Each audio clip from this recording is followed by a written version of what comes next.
কনফারেন্সে সংগ্রামী যৌথ মঞ্চ এবং সরকারি কর্মচারী পরিষদের পক্ষ থেকে আমরা স্বাগত জানাচ্ছি। এখানে সাথে আপনারা জানেন যে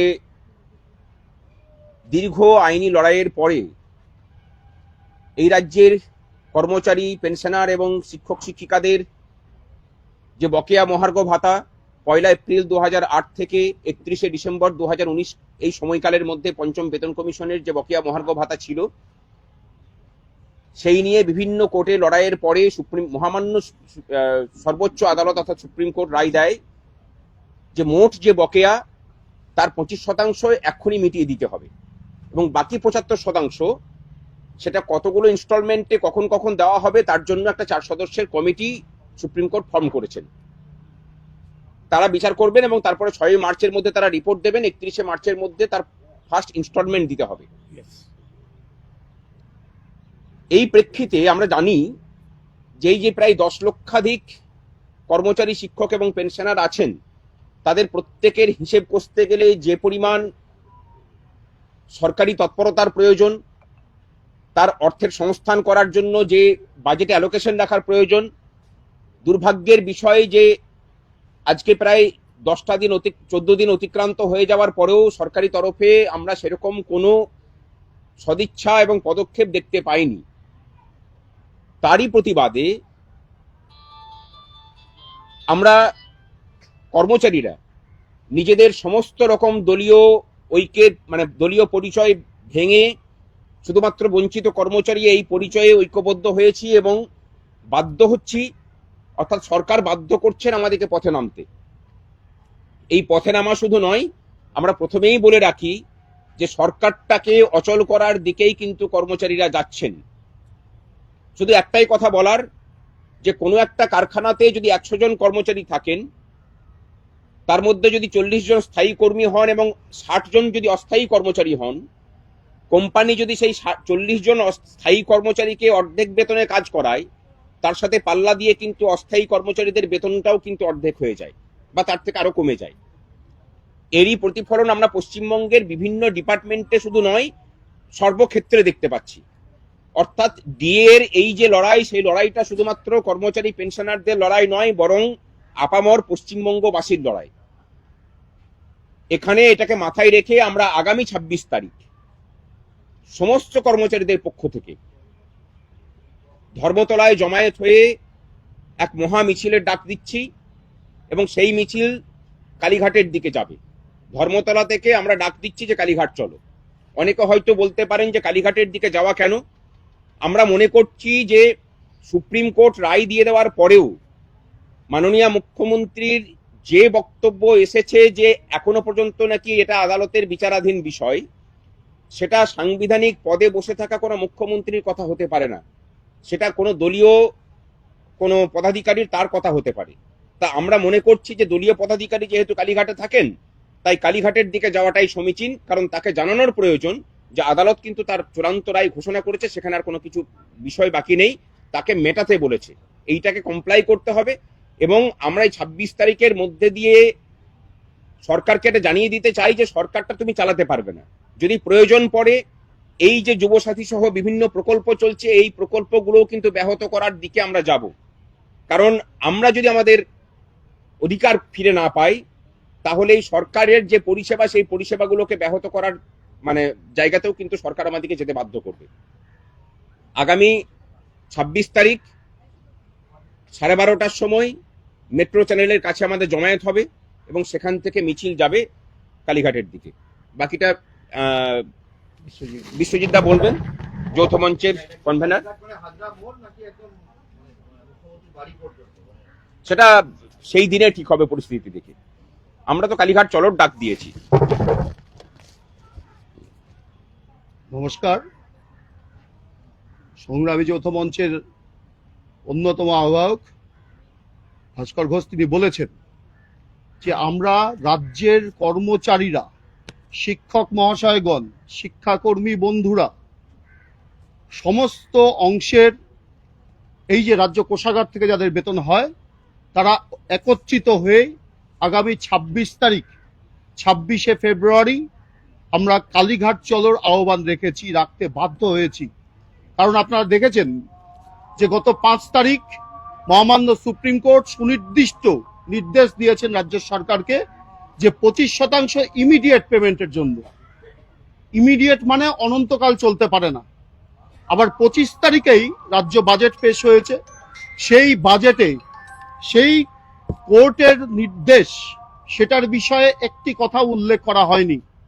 রাজ্য সরকারি কর্মচারীদের এই যে এরিয়ার এর বাইরেও এই ষষ্ঠ বেতন কমিশনের হিসেব অনুযায়ী এই মুহূর্তে 40% মহার্ঘ ভাতা বকেয়া। বাজেটের মধ্যে দিয়ে 4% কথা বলেছেন, তাও আবার 1 এপ্রিল 2026 থেকে কার্যকরী হবে। আজকেই দেখেছেন কেরালা সরকার আদেশনামা জারি করেছেন যে কেরালার যে সরকারি কর্মচারী সেখানে 5 বছর অন্তর পে কমিশন হয়, পে কমিটি সেখানে কার্যকরী হয়। সেখানে যে বকেয়া মহার্ঘ ভাতা ছিল আজকেই আদেশনামা জারি করে সবটা বকেয়া যাটুকু ছিল আপ টু ডেট তারা পেন্ডিং সেটাকে ক্লিয়ার করেছেন। আমাদের বক্তব্য রাজ্য সরকারের এটা দায়, এবং পঞ্চম বেতন কমিশন যে কথাটা বলেছিল, যেটা সুপারিশ আকারে করেছিল যে এআইসিপিআই অনুযায়ী, all India consumer price index অনুযায়ী মহার্ঘ ভাতাটা লিগালি এনফোর্সেবল রাইট, তার উপর দাঁড়িয়ে থেকে এই রাজ্যের মাননীয় মুখ্যমন্ত্রী বিভিন্নভাবে কটূক্তি করেছিলেন কর্মচারীদের নিয়ে। আজকে সেটা নতুন করে প্রমাণিত হচ্ছে, কর্মচারীরা যে দাবি নিয়ে লড়াই আন্দোলন করে চলেছেন সেটা হকের দাবি। সেই হকের দাবিতে আমরা ঐক্যবদ্ধভাবেই, আবারও বলছি, আমরা সব সংগঠনের কাছে আহ্বান রাখছি, যারা এই যে সরকারের কাছ থেকে এই অধিকারটাকে ছিনিয়ে নিতে চান, যে অধিকার আমরা অর্জন করেছিলাম, সেই অধিকারের উপর আক্রমণ, সেই অধিকারটাকে ছিনিয়ে নিতে গেলে সমস্ত অংশেরই ঐক্যবদ্ধভাবে রাস্তায় নামা প্রয়োজন। সেই নিরিখেই আগামী 26 তারিখ রাজ্যবাসী দেখবেন, দেশবাসী দেখবেন যে রাজ্য প্রশাসনের অভ্যন্তরে থাকা সমস্ত কর্মচারীরা ঐক্যবদ্ধভাবে কলকাতার রাজপথে তারা এই দাবিতে সোচ্চারিত হচ্ছেন, এবং একইভাবে রাজ্য প্রশাসনের অভ্যন্তরে বিপুল পরিমাণ অস্থায়ী কর্মচারী। সুপ্রিম কোর্টের এখানেও দাঁড়িয়েও তার নির্দেশ দেওয়া আছে যে স্থায়ী পদে অস্থায়ী কর্মচারী নিয়োগ করা যাবে না, আর রাজ্য সরকার ঠিক তার উল্টোটাই করছেন এখানে। ফলে সেই অংশের কর্মচারীদের দাবি নিয়েও আমরা এই 26 তারিখে মিছিলে যুক্ত হচ্ছি। শুধু দক্ষিণবঙ্গের জেলাগুলো কলকাতায় টোকেন আকারে এখানে উপস্থিত হবেন, আর উত্তরবঙ্গে পৃথকভাবে উত্তরবঙ্গের জেলাগুলোতেও ছুটির পর এই মিছিল সংগঠিত হবে। তারাও এই প্রশাসনকে 26 তারিখের এই আন্দোলনের বার্তার মধ্যে দিয়ে দেবেন। No sir, please sir please, এত কথা বলেছেন তো। 5ই ফেব্রুয়ারি, গত 5ই ফেব্রুয়ারি সুপ্রিম কোর্ট যে রায় দিয়ে মুখ্যমন্ত্রীকে বলে দিয়েছে থামুন প্লিজ, আপনি আর কথা বলতে হবে না, এবং সুপ্রিম কোর্ট একে লেজে বেঁধে দিয়েছে, আষ্টে পৃষ্ঠে বেঁধে দিয়েছে, ডিটেলসটা বলেছে ভাস্কর। তো আমরা জানি যে সরকার আরও টালবাহানা করবে, আইনি লড়াইতে আরও কিছুটা সময় নেওয়ার চেষ্টা করবে, নানা রকম ফন্দি ফিকিরে যাওয়ার চেষ্টা করবে, কিন্তু শেষ পর্যন্ত লাভ হবে না। কিন্তু তা সত্ত্বেও তাহলে আমরা রাস্তায় কেন নামছি সেটা পরিষ্কার বলে দিল যে আমরা মূল মামলাকারী সংগঠন সরকারি কর্মচারী পরিষদ, আরও দুটো ছিল, এবং সুপ্রিম কোর্টে সংগ্রামী যৌথ মঞ্চও আমাদের সঙ্গে যুক্ত হয়েছেন, এবং সেই স্যাট 2016 সাল থেকে আজ 10 বছর লড়াই করে আসছি। প্রতিটি মুহূর্তে যেন মনে হচ্ছে যে এই সরকার নানান রকম টালবাহানা করে সময় নষ্ট করে আমরা বোধহয় হতাশায় চলে যাব, কিন্তু প্রত্যেকবার আমরা সেই হার্ডেলগুলোকে অতিক্রম করে এসেছি। উনি বলছেন যে ডিএ মামলা কোনোদিন শেষ হবে না, ডিএ মামলা শেষ হবে, সরকার হয়তো আর কিছু টালবাহানা করবে। তা সত্ত্বেও আমরা কেন রাস্তায় নামছি ওটা ওরা পরিষ্কার বলেছে যে একটা মুখ্যমন্ত্রী, ভারতবর্ষের কোনো রাজ্যের কোনো মুখ্যমন্ত্রীকে দেখতে পারবেন না যে সরকারি কর্মচারীদের, শিক্ষকদের, শিক্ষাকর্মীদের, ডিএ প্রাপকদের ডিএ দেব না বলে সুপ্রিম কোর্ট পর্যন্ত মামলাকে টেনে নিয়ে যায়। ভারতবর্ষের কোনো মুখ্যমন্ত্রীকে দেখতে পাবেন না। বিশ্বজিৎবাবু বললেন কেরালার মুখ্যমন্ত্রী মিটিয়ে দিয়েছেন, এবং ভারতবর্ষে এই যে 58% কেন্দ্রীয় সরকারি মহার্ঘ ভাতা পাচ্ছেন, ভারতবর্ষের প্রায় সব রাজ্যেই, সেটা বিজেপি শাসিত রাজ্য বটেই, অবিজেপি শাসিত রাজ্য বটেই, সেখানে কিন্তু আজকে ডিএ নিয়ে আন্দোলন করতে হয় না, সরকারের বিরুদ্ধে আন্দোলন করতে সুপ্রিম কোর্টে আসতে যায় না।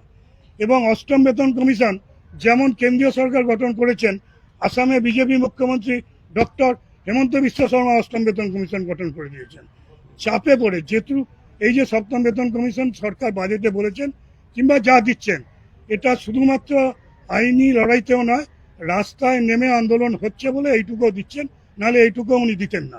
এবং সেই কারণেই আজকে যখন সুপ্রিম কোর্ট রায় দিয়ে দিল, সেই রায়ের পর বাজেট অ্যালোকেশন নেই কিংবা আমি একটা কমিটি করে দিয়েছি, তারা ফোরম্যান কমিটির সঙ্গে কথা বলবে, এগুলো টিকবে না। এবং এটা যাতে না টেকে, রায়ের কথা বলে দিয়েছে এবং এই রায়ের টাকা সরকার কোথা থেকে সংগ্রহ করবে সে দায়িত্ব আমাদের নয়, সরকারের কাছে যাব, প্রচুর টাকা আছে। আর সরকার যদি আমাদের টাকা না দেয়, আমরা যে আন্দোলনের রাস্তায় যে কথা সংগ্রামী যৌথ মঞ্চের আহ্বায়ক ভাস্কর বললেন, আমাদের তখন বাধ্য হতে হবে যে যেমন চাক্কা জ্যাম বলে একটা কথা আছে, আমাদের তখন একটা পরিষ্কার করতে হবে সরকারের বিরুদ্ধে আমরা সর্বশক্তি দিয়ে নেমে পড়ব। আমাদের টাকা সাইফন হয়ে চলে যাবে, তার নির্বাচনী বৈতরণী পাওয়ার জন্য বিভিন্ন প্রকল্পের টাকা বাড়িয়ে, আর আমরা এইগুলো কন্যাশ্রী আমরা করব, যুবশ্রী প্রকল্প আমরা করব, স্বাস্থ্যসাথী, সবুজ সাথী, যুবসাথী করব, আর আমাদের অবস্থা বৃষ্টি থাকবে, এটা আমরা মেনে নিতে পারবো না। তাতে যদি আমাদের চরম সংঘাতে যেতে হয়, তার জন্য আমরা প্রস্তুত। আমরা একটা কথাই বুঝি, রাষ্ট্রহিত মে করেঙ্গে কাম, কাম কে লেঙ্গে পুরে দাম।